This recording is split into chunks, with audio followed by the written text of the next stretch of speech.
Yes, guys, welcome back to SFeatleyTV. We're back for another episode of F1 Legends. Going through the biggest names of Formula One, right, and giving you some sort of history into the rich history that of F1 enjoys. For this episode, people might remember this guy for mainly being at Mercedes and also being a major advocate of why Lewis Hamilton came to Mercedes, and also reason why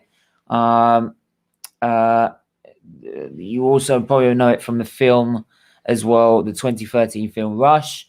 So yeah, we are going to talk about Andreas NIKOLAUS LAUDA, or Niki Lauda as we all know him.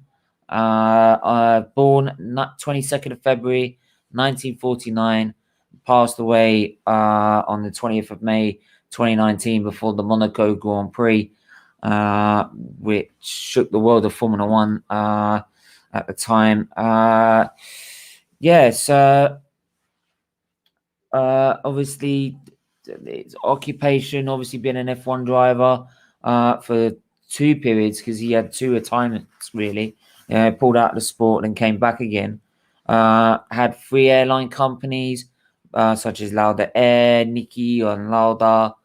Ambassador for the Bombardier business aircraft brand. He was also a consultant for Ferrari when he was doing management roles for Formula One. He was also then team principal after about halfway through 2001 season. He took the team principal's job at Jaguar, which is now Red Bull Racing. And then, yeah, that didn't pay off well, so he stepped away from that. And in 2012, Mercedes made him as non-executive chairman of Mercedes-AMG Petronas F1 team. And he was the major sort of person that convinced Lewis Hamilton to stay to join Mercedes, and leave McLaren. And obviously his nickname, everyone will know, like probably the F1 fans will know his nickname. He was known as the Rat, as James Hunt would always call him the Rat because of the prominent teeth that he had. But everyone will remember him mainly for a massive accident that he had, where his face was burnt, his lungs were burnt, scorched, breathed in a whole lot of toxic fumes, and it was sort of a miracle that he even survived, let alone the fact that 42 days later afterwards, he was back in the car. He got back into the F1 car 42 days after his initial accident, which is unbelievable, considering the amount of injuries he sustained during that during that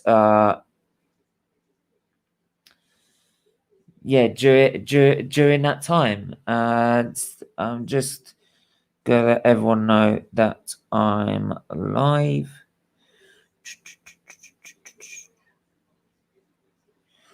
So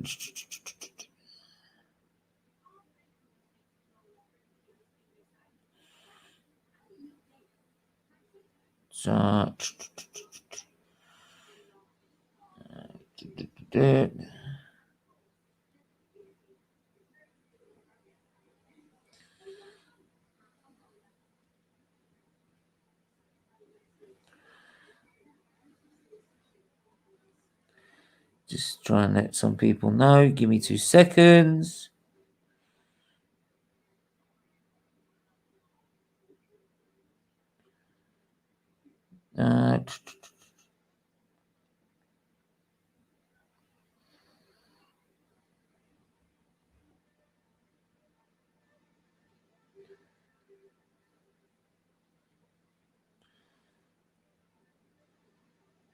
Yeah, just let.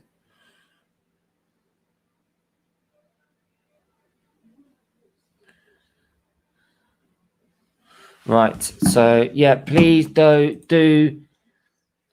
hit the like button, hit the share button, hit the subscribe button. Please, please, please, please hit that like button, hit that subscribe button. We are 12 subs away from 1,000. I can't employ this enough. Please, please, please find we just need 12 more subscribers, right, to get to the magic number of 1K. Right, we are so close now, right, to getting the target that we need for this charity. So please, please, please share it on Twitter, share it on Instagram, share it on Facebook. Please, please get people to subscribe now, as we bring more and more content to you. Charlie, you're a bit late. Yeah, sorry about that. I had to try and rush the research into this. So I always try and research beforehand. Bada boom, bada bing. How are you, mate? Hit that subscribe button, please. Hit that subscribe button. Right? Hit the subscribe button. Right? That's all I can say. I'll say it until I'm blue in the face. Right? Which is hit the subscribe button. So I'm just gonna quickly overlay once. Save. Right. MFR. I don't know what MFR. I don't know what that means. But anyway, yeah. So obviously, Niki Lauda. We all know the film Rush. So if you haven't seen it, go see it. It's a brilliant movie. I will say one thing: they make them look like really, really bad enemies. James Hunt and Niki Lauda. And obviously, next week I might talk about James Hunt as a follow up to this. But yeah, they weren't they were actually friends. They were really friends. My football romance. That's what you talk about, Charlie. Okay. Yeah, so they're really friends actually. By the way, if you do want to come on, right, Charlie, and talk, I did put the link by us in the family chat, the family chat. So if you do want to come on, do come on. But obviously, we all know about the massive accident he had in the Nurburgring in 1976. But I want to go back before then. His grandfather was an industrialist. Hans Lauda, built a massive paper-making company in Austria. And he was very disapproval of Lauda's driving. He did not think that the Lauda name should be in sports pages, rather it should be in economic pages. So he decided, because obviously he was doing that under the funding of his father's bank as well, because they had bankers. They had their own. His father's name they used. That he used to be able to get a bank loan. So he was funding that through that bank loan in a minute. But then his grandfather said, "No, I'm putting the plug on that. Right? I don't care if you're with March at the time. I'm putting the plug on this, right? Because I think you should be following the economic side and be in economics, not in F1." So after a major argument, they never actually spoke again after this. And he went to go find his own bank loan to go fund the next season, 1972. It didn't work out for March. It worked out for the fact that in the end, he then had to take out another bank loan at the end of that season to go and buy BRM. Now, in the film, you'll see him just go straight to BRM from Formula 3. That's not the case. He went to March first, had that funding, then was cut off, then went to the BRM, where he did sort of make that big break. Though it was declining, that car, British, I think it was BRM, British Racing Mode. I don't know, but anyway, BRM were given that opportunity, and his big break came in Monaco that season. He finished. Where did he finish? Um, he finished third. He finished third at the Monaco Grand Prix that year. And obviously finishing third at Monaco is a major achievement, right? And that caught the eye of the commentatori, who, if you don't know who that is Enzo Ferrari himself, Mr. Ferrari himself. So when Enzo Ferrari wanted Clay Regazzoni, who was his BRM teammate at the time, when he wanted Regazzoni to rejoin Ferrari, he asked about Niki Lauda, and Regazzoni recommended Niki Lauda to the commentatori. So he signed him and signed him up on enough money to pay for his debts, pay off his debts. So that was it. He was bang, done, finished. He's got his place at Ferrari. Ferrari under who we might know as the owner of the Ferrari back in 2008, Luca de Montezemolo. He was the team principal at the time. He was under him and the Enzo Ferrari and Lauda. They were resurgent in that year, I think he came fourth in his first season in the championship, which compared to where Ferrari were, is a lot better than where they were beforehand. They didn't actually win it because Ferrari at that point hadn't won a title since John Surtees in 1964. So immediately, Lauda showed his qualities, not just on track, but he also showed it off track. The unique thing about Niki Lauda was, instead of the engineers being the ones who just made them build the car and set the car up for every Grand Prix, he was the one who'd been able to fine tune it to his exact details, and that sort of mental capacity to be able to not just focus on the racing, but focus on the setup, focus on the development of the car, which stunned some engineers and some team principals, which made him sort of the dominant sort of driver he was in his time. And that's why 1975, the first four races, actually he didn't start off well with. He only came fifth out of the first four races, but then the next five he won four. So, and the rest of that season he dominated and finished. Where did he finish? He finished. Obviously, where did he finish? He finished winning the title. What am I on about? He won the title that season in 1975. So obviously, that like within 2 seasons of Ferrari, he's already winning them the championship after they had been nowhere beforehand, which shows the quality he had. And then, I mean, obviously, I can't talk about Niki Lauda without mentioning James Hunt in this, because he was the sort of main adversary he had, and he was. And when I say adversary, they weren't enemies. They were very good friends off circuit, but obviously on circuit, once the visor comes down, you care about yourself, and that is it. And though he won the championship that year, right, Hunt got himself his first win for Hesketh in that season as well. And if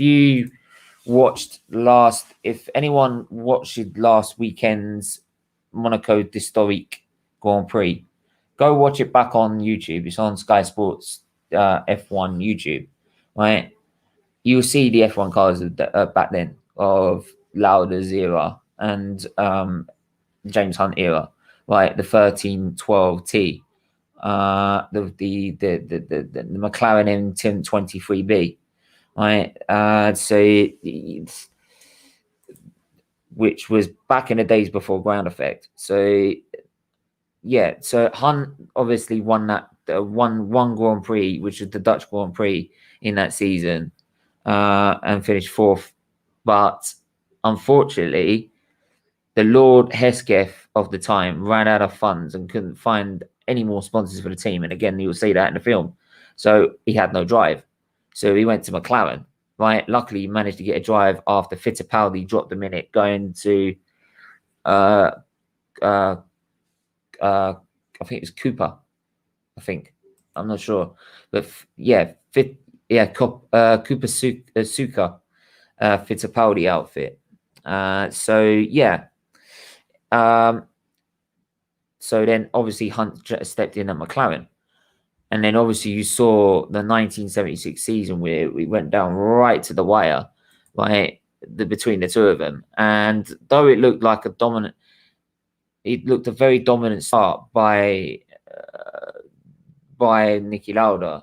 The first 4 races he won, which were the first 4 races until Spain, which Spain was one of those 4 victories, but then later on was counted as a James Hunt victory because they had the car disqualified for being too wide. But when they actually was appealed, though it was too wide, it didn't gain a significant advantage for McLaren. So it was, so after an appeal, like, Hunt got his win reinstated. So loads of politics back between the two teams. The two teams were at war while this lot was going on, and it got to a head in about Nurburgring where he felt under pressure after Hunt was gaining back. After they rebuilt the car, made it really, really great again with the M23. They actually really put pressure on Lauda, and Lauda felt pressured to perform and go beyond because they knew how quick James was. That he knew how quick he was. He raced him in Formula 3, right? He's raced him all the way through Formula 4, mainly Formula 3 though, yeah, it was coming, and then it came to a head in Nurburgring, and obviously Nurburgring, it wasn't the Grand Prix circuit we have now; it was the Nordschleife, right, which was the 13.68 mile circuit that is fucking ridiculous to hold a race in because it's just not safe. If you look back at our safety podcast back in the Checker Flag show, we explain why it's not safe. And so, I mean, one driver actually had an accident. He went over the barrier and he had a clear break in his leg that weekend. Right? Lucky he survived that one. But in the Grand Prix itself, what was worse is that it rained. But because it was 13.68 miles, it had rained in some parts of the circuit, and then it was completely bone dry in some others, and then wet in some others, and then bone dry in others. So it was a tough call at the start of the race whether to start on slicks or start on wets. Some drivers started on slicks. For Hunt and Lauda, they cancelled each other out and started on wets.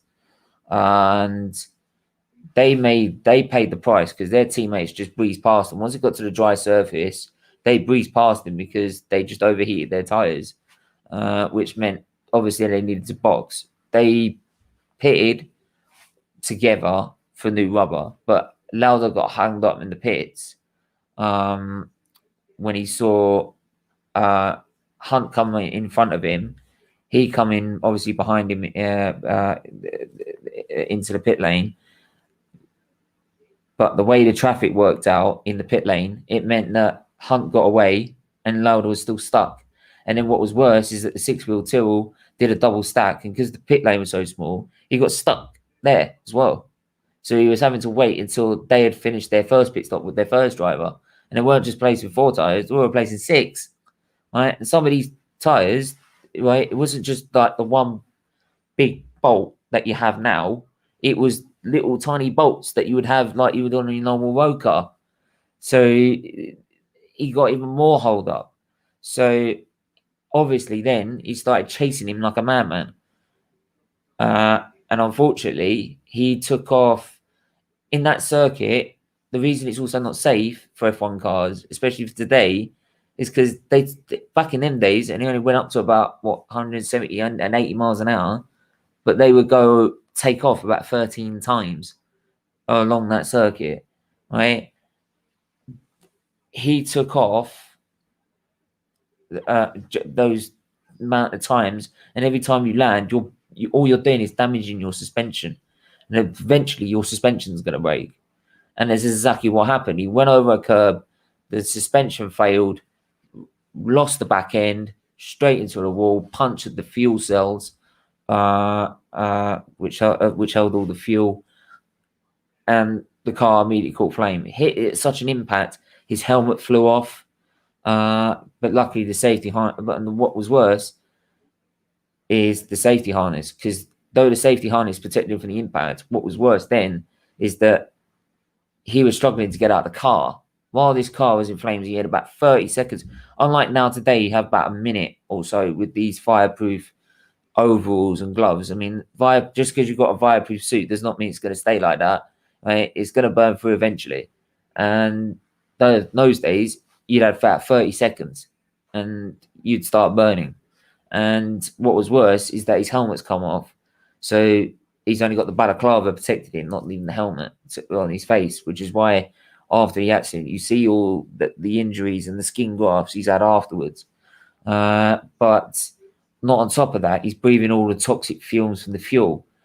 And it took an ex-Ferrari driver to stop by the accident, come into the where they're trying to get him out, with I think Fittipaldi and that were trying to get him out, and literally undo the belts, get him to undo the belts, because it was their own special safety harness, which was great for accidents, but unless you're an F1, unless you're a Ferrari driver, right, and if you get stuck in something like that and you're unconscious, there's no way anyone's going to be able to help you unless there's an Ferrari driver there. So, because they weren't standardized like they are now.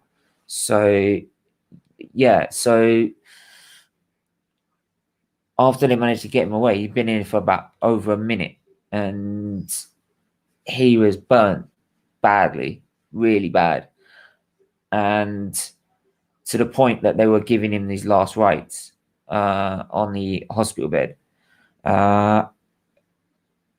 But this was not just the astonishing part.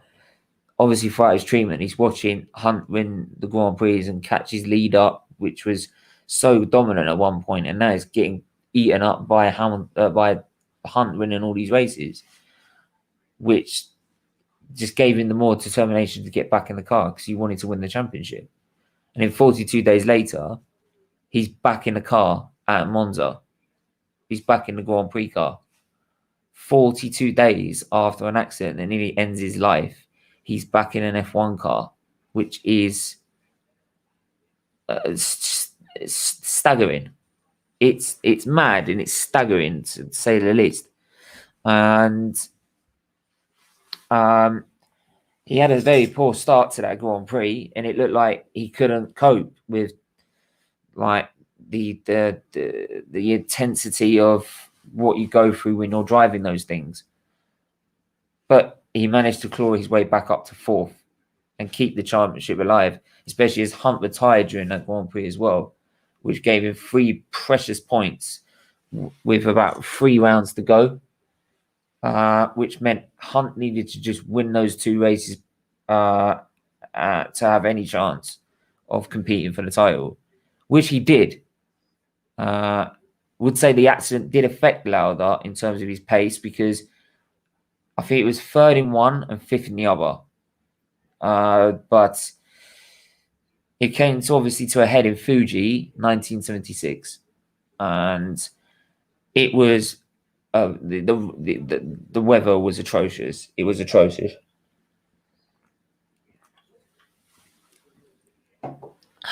The weather was appalling. And by the way, please do hit the like button, hit the share button, hit the subscribe button, please.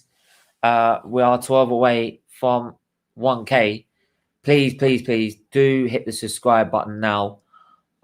It means a lot to us. It means a lot to the charity as well. Your subscription is like a donation, and it's free. It's a free way of supporting a charitable cause. And the charitable cause will be shown at 6 o'clock tonight, because we are doing about cancer. right? We are learning everything. We are sharing our stories about cancer.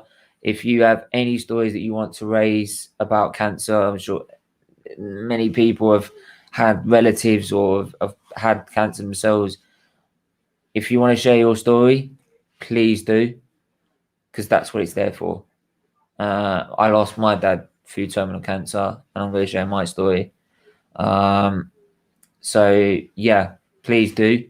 Yeah, so he, after that Fuji race was the weather was so appalling, that Grand Prix, that he looked at it.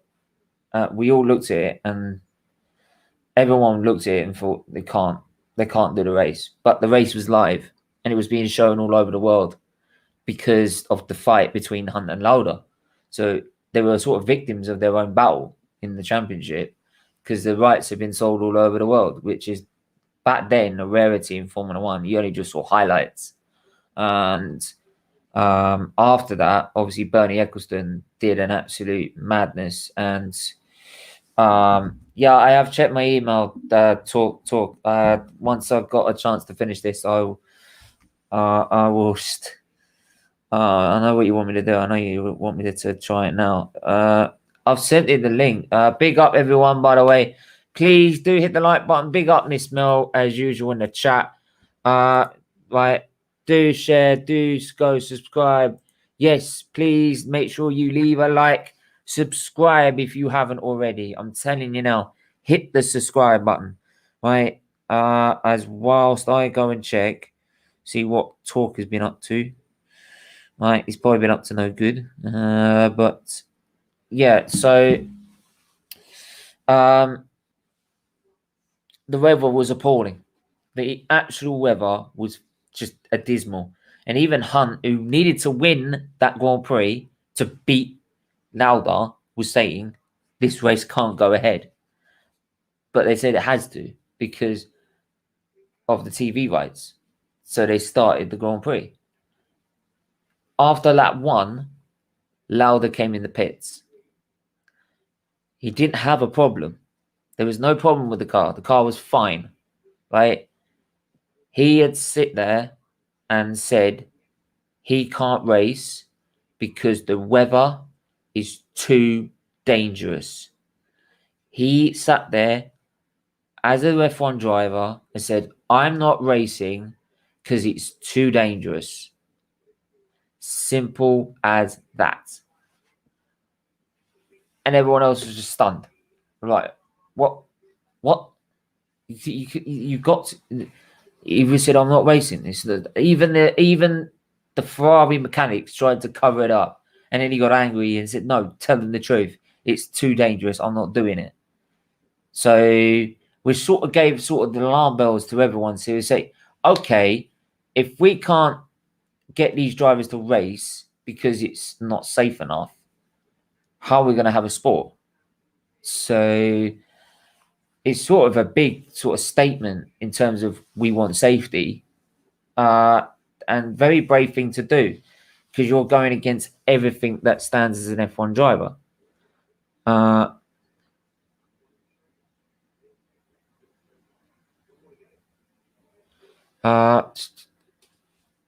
Yeah, just bear with me 2 secs. Just bear with me 2 seconds. Just bear with me 2 seconds.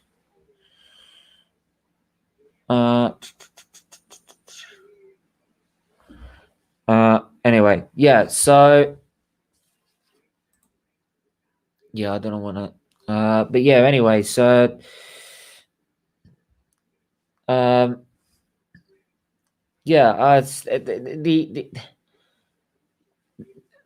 but Hunt obviously needed to carry on and win the race, and he was winning the race by a mile. The track started drying out, and then in the film it says it was still wet. No, it wasn't. The tires were blistering because the track was drying, and he was just not driving in. When the track's drying out, you get a dry line, right, which is the racing line, right? Now to keep the tires cool, you dry off the line in where the track's wet to cool the tyres down along straights and then come onto the racing line to brake for corners, right? He wasn't doing that. He just drove straight. Even though he's been told by the team, right, cool the tyres by going into the wet patches, he just drove straight on the dry line, which meant all the tyres blistered up. He ended up with punctures and a delamination on 2 tyres, right? Crawled it back to the pits. Obviously, gear levers broke, the handle broke off, and he was bleeding with his hands because that's the force that he had back then. How an impact, how much physically demanding it is.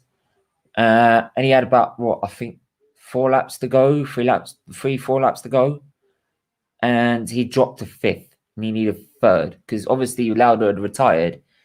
The minimum he needed was 3rd, so to get enough points to win the title. And he obviously fresh rubber, people making mistakes. He just drove the literal run the neck out the thing to try and get every last bit of performance to try and make up the difference. When he crossed the line, he thought he hadn't won it, and he did.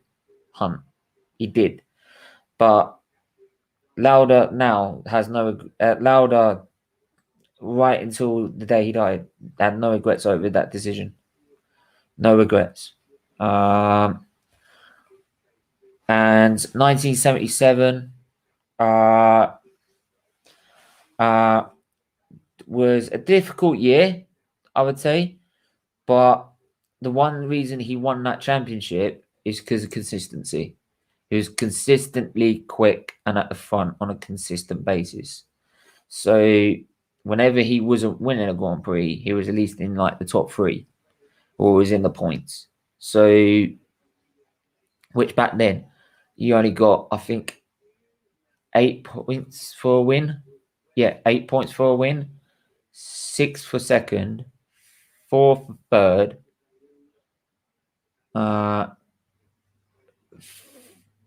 3 for fourth, 2 for fifth, and 1 for sixth. That was it. And then 1, I think you might got an extra. I think you got an extra point for fastest lap. I don't know if I still had it then, but yeah. So that championship in 77 was just consistently quick, and then in the points on a consistent basis. Just gonna go through some of the comments. Please make sure to leave a like and subscribe to SFeatleyTV if you haven't already. Thank you. Real good, a fan. Almost at 1K subs, buddy. Big up. Thank you, mate. If you please share the stream on your socials. All right, share it on Instagram, share it on Facebook, share the channel links as well. Get people to subscribe, please. We're 12 away. All right, we're 12 away from what we need for the charity. So if you can get people to subscribe, please do so now. Do so now. But yeah, we are. Yeah, like we're saying is that after 77, he left Ferrari, went to Brabham with Bernie Ecclestone's team, which had the controversial fan car, which was quick but not exactly legal in a way. That's a whole different story in itself, and it got to a head where it was just. I think it was also not reliable, and in 1979, I think it got to a point. He even just said he just stopped racing about halfway through it. I think he just immediately retired to Bernie Ecclestone. He just said in this sort of quote, because he was that sort of person who was blunt. He told you just what he thought. That was it. No filters. So he said he was shit. He said he was shit. And he just said, I'm fed up with driving in circles, and just hanged up his boots after that. Now, obviously, he did his airline companies in between that. Some succeeded, some one was succeeding, one wasn't. Then 1982 came along. Ron Dennis needed a driver, and he got in contact with him and said, do you want to drive for McLaren? And they paid him an unprecedented amount of money, $3 million, $3 million for the season, which was a staggering amount of money for F1 back then. Obviously now it's even more, but yeah, they paid him $3 million, and 1982, it was a decent return to racing. I'd say it was definitely a decent return to racing. I will just probably, if I've mentioned anything, I probably might have missed something out. But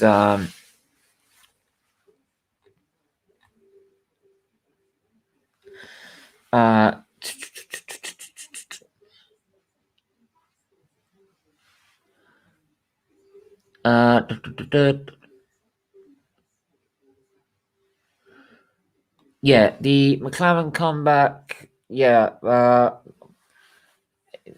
basically in 1982,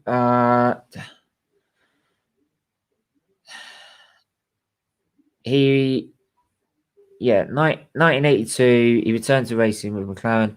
The only problem was to convince them the team sponsor is still capable of winning. Allowed to prove he was when he in his third race back, he won at Long Beach. So he could prove he still got it before the opening race at Kawalami racetrack in South Africa. LAUDA was the organizer of the so-called driver's strike. LAUDA team, the new super license required drivers to commit themselves to their present teams and realize that this could hinder a driver's negotiation position. The drivers, with the exception of Tio Fabi, barricaded themselves in a banquet suite at Sunnyside Park Hotel until they won the day. Wow, that was something new. I ain't worked out, but there you go.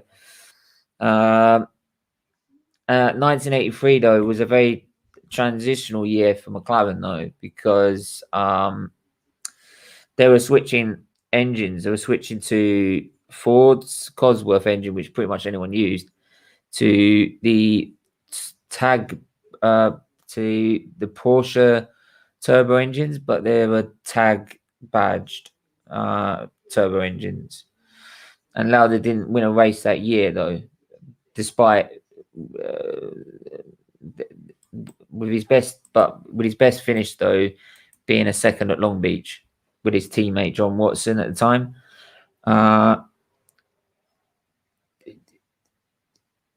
Yes, but obviously the politics got involved with Lauda, and it forced a furious chief designer, Bernard, who was a major designer for McLaren, to design an interim car earlier than expected to get the Porsche engine some much needed race testing.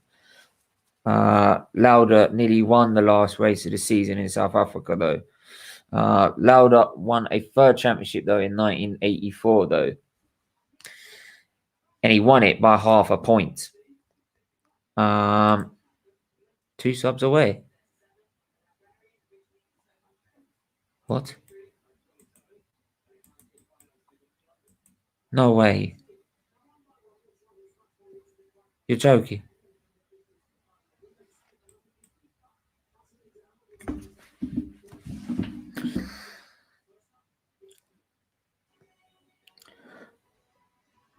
You got.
Sorry, you owe me how much?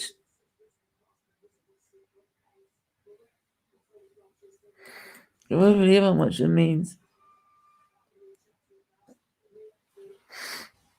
Where was I? Where was I? Right. Let's finish this.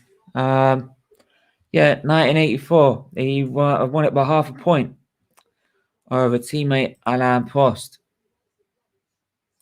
Yeah. Due to only half points being awarded in the Monaco Grand Prix in 1984, where Senna could have won that Grand Prix. This was Senna's first year in the Tolman. And his Austrian Grand Prix victory that year is the only time the Austrian won his own Grand Prix. Lauda did not want Prost to become his teammate as he presented a much faster rival. However, during the 2 seasons together, they had a good relationship, and Lauda later said that beating one of the most talented Frenchmen was a big motivator for him. So,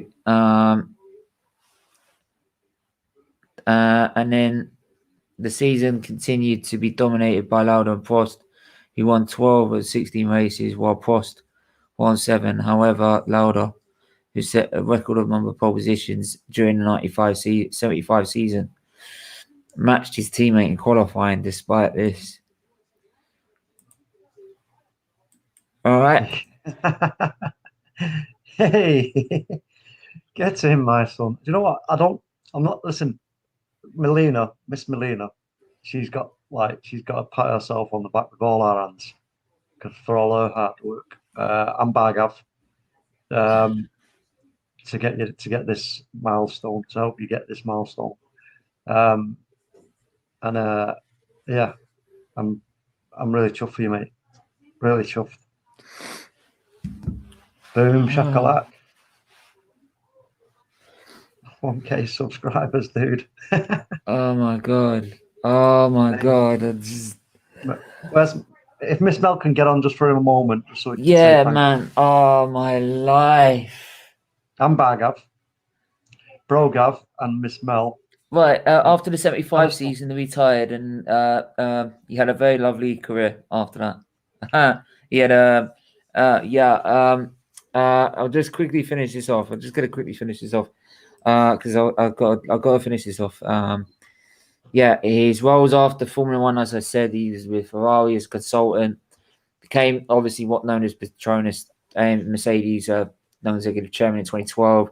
Got Lewis Hamilton to sign for a 3-year deal in 2013, and the rest is history. And though he had so many transplants after that and stuff, unfortunately he passed away after a short illness in May 2019. But I'll tell you what, the amount of impact he had on the sport, the amount of impact. Congratulations! Whoa! The amount of impact he had on the sport. The amount of impact he had on the sport was incredible, and yeah, you can't write off as him being one of the legends of F1 ever. But yeah, guys, well, that was congratulations. Yeah, on live stream too.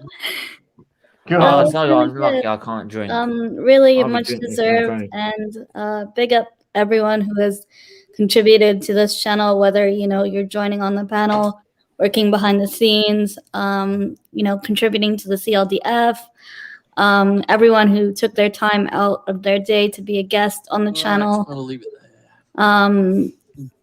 Everyone who took part in this journey, and a lot of people know the cause behind it, but it is for children suffering with liver disease, so that they can continue to fight their condition and live a better life in some ways. And I'm so glad to be a part of this with you. The reason I joined SFeatleyTV was because of the charity aspect, and not a lot of people do a lot of stuff like that. Big up, Matt. Hope you're well. Not a lot of people on this platform use this platform for charitable causes. People do it once or twice, but every day, 3-4 streams a day. That takes a lot of heart and courage. So big up to you. And hopefully the next milestone will be 1.5K. And you can finally buy me a drink and send it to me in the post. Cheers. Yeah. Cheers to that. Yeah, I'll Yeah. buy a drink. I'll take a 2-liter while I'm at it. I think I've got to say though, Mel, you and Bargav, people don't understand what you and Bargav do behind the scenes. No, it's okay. Hang on. You Bargav, right? Talk as well, right? Charlie, and many others I can't really thank. There's so many, right? Like even everyone that's contributed to a part. Even, do you know what? Even a football terrorist that got it started, right? Even the Gunners channel, even people now that are falling out with, right, and everything like that, right? They've all at one point helped us, and Yeah, I can't thank them enough. Yeah. Oh shit! Give me a minute. I've got to call my mom. My mom's calling me. Give me. Yeah. No, no. I think he's right. He's right. You know, this. People fall out and all the rest of it. Yeah. You know what? I mean, you know, you move forward and you kind of like sort of sail from that ship, and you know you got your wings now, so you just keep going on your own, and whoever's there with you will support you and continue to do so, right?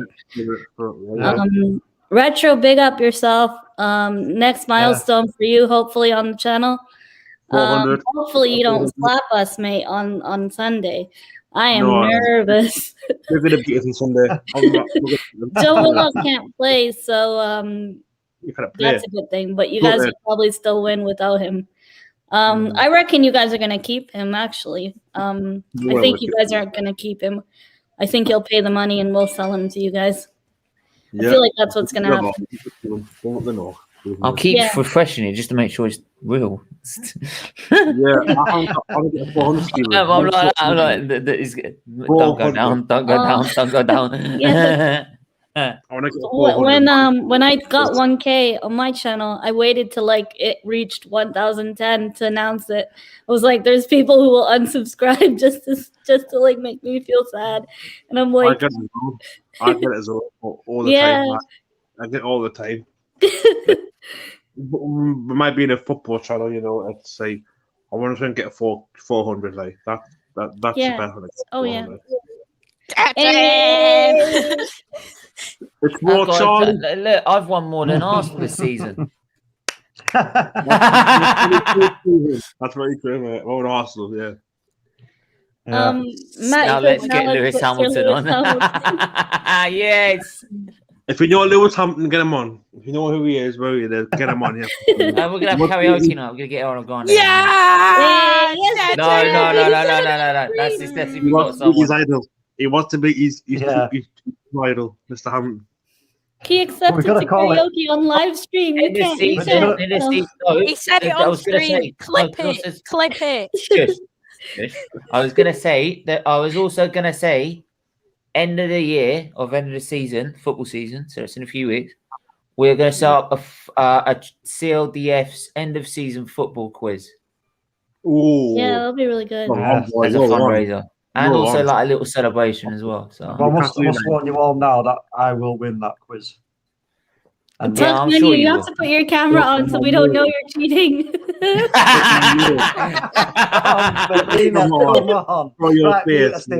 Mute. Oh yeah, I've got to write that letter. I've got to write the letter. Yeah, there was something. It's Friday day. Yeah, it feels like Friday. It feels like New Day, man. No, it's really nice that you reached that. Like, I remember when you were at 400 or something way back when. Yeah. Wow. Yeah. 3 streams a day, 4 streams a day, watch along from the hospital, you name it.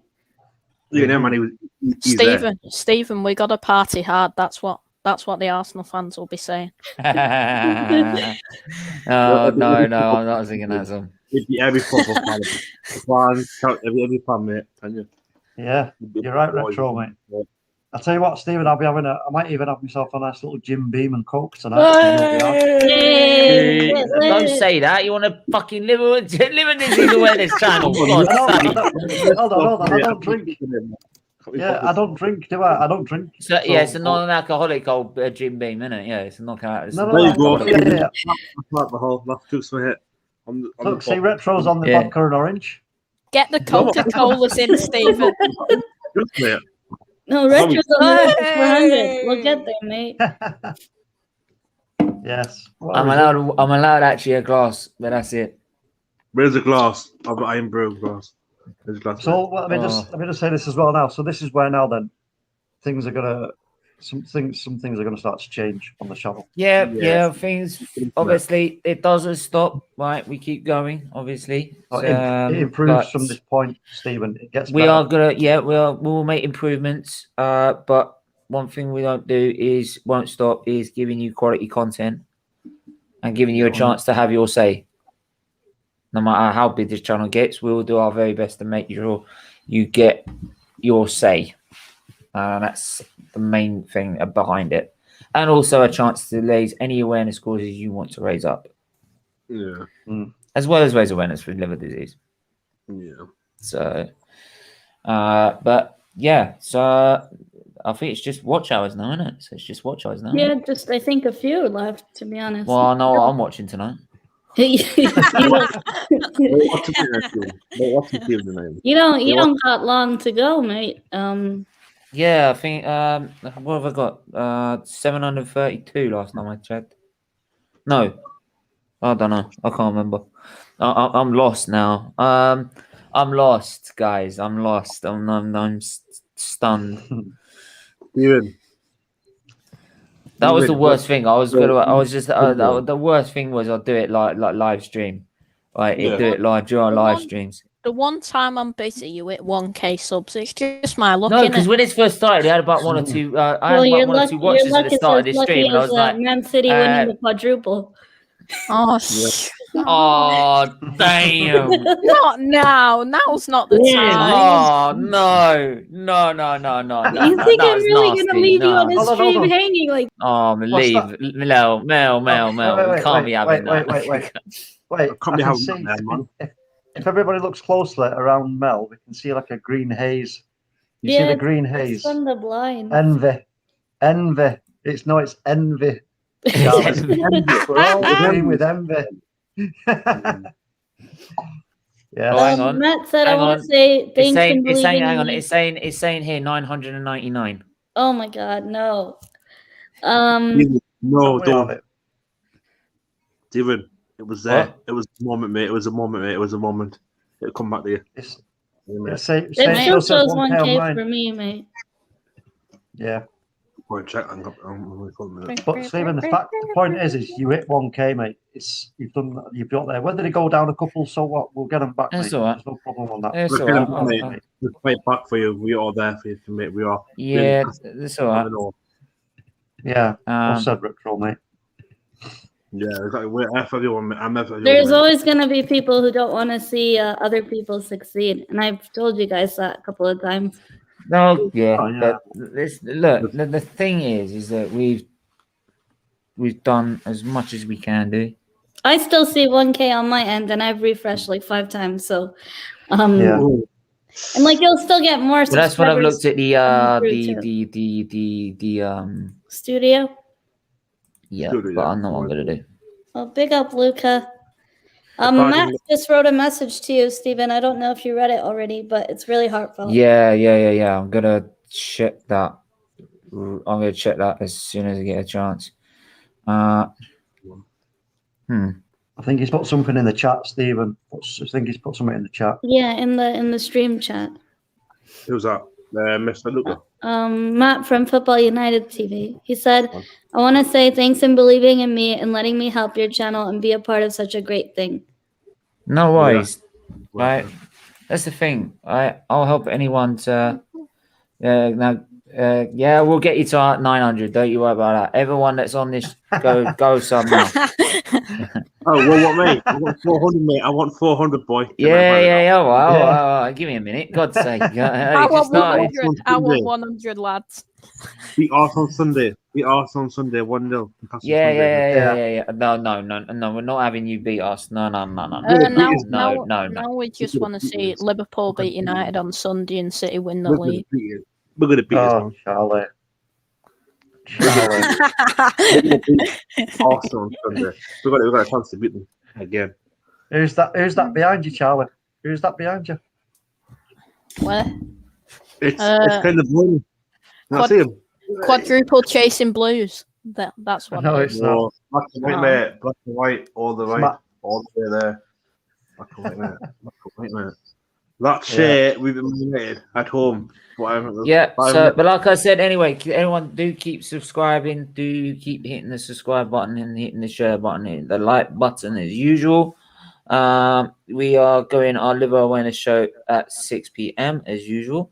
Then we've got a nice watch along to settle down for the evening for. Oh no, it definitely says 1,000. It says 1,000 this time. Way! Right. Get the beer. Okay, let me just ask some questions now. Retro, what's the score going to be tonight between Chelsea and Real? Oh, so much for the F1 then. F1. This is F1's important. F1's important. F1. This is F1. I'm going to say 3, Chelsea 1. Okay. Okay, Stephen. What did I say? I said. What did I say? Oh fuck!